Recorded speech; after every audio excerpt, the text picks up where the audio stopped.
Dear students, hope that you all are fine. Today, in our lecture, we will discuss the contents like mobilization organization, pressure groups, and moments. Dear students, as you know, in our previous class, we discussed about the popular struggles in Nepal and Bolivia. Let us go back to our two examples and look at the organization they made these struggles successful. We noted that the call for indefinite strike was given by the SPA or the Seven Party Alliance in Nepal. This alliance includes some big parties that had some members in the parliament, but the SPA was not the only organization behind this mass upsurge. The protest was joined by the Nepalese Communist Party Maoist, which did not believe in parliamentary democracy. This party was involved in an armed struggle against the Nepali government and had established its control over large parts of Nepal. The struggle involved many organizations other than political parties. All the major labor unions and their federations joined this movement.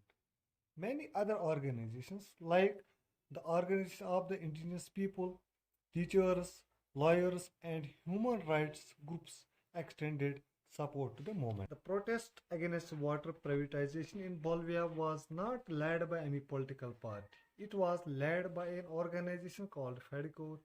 This organization comprised local professionals, including engineers and environmentalists.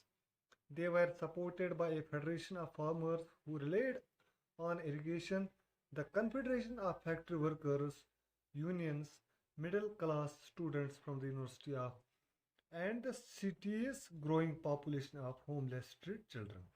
The movement was supported by the Socialist Party. In 2006, this party came to power in Bolivia. So, from both these examples, we can see that in a democracy, several different kinds of organizations work behind any big struggle. These organizations play their role in two ways. One obvious way of influencing the decision in a democracy is direct participation in competitive politics. This is done by creating parties, contesting elections, and forming governments. But every citizen does not participate so directly. They may not have the desire, the need, or the skill to take part in direct political activity other than voting. There are many indirect ways in which people can get governments to listen to their demands or their point of view. They could do so by forming an organization and undertaking activities to promote their interest or their viewpoint. These are called interest groups or pressure groups. Sometimes people decide to act together without forming organizations. Pressure groups and movements. Pressure groups of organizations that attempted to influence government policies, but unlike political parties, pressure groups do not aim to directly control or share political power. These organizations are formed when people with common occupations, interests, aspirations, or opinions come together in order to achieve a common objective.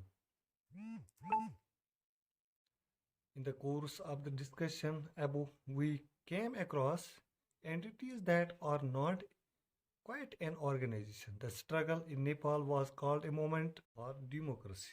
We often hear the word people's movement to describe many forms of collective action.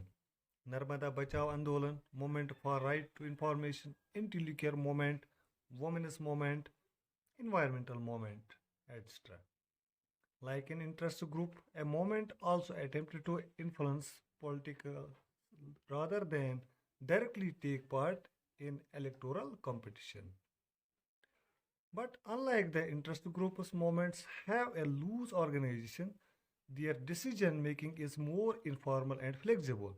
They depend much more on spontaneous mass participation than an interest group. That's enough for today. Thank you. Have a nice day. Goodbye.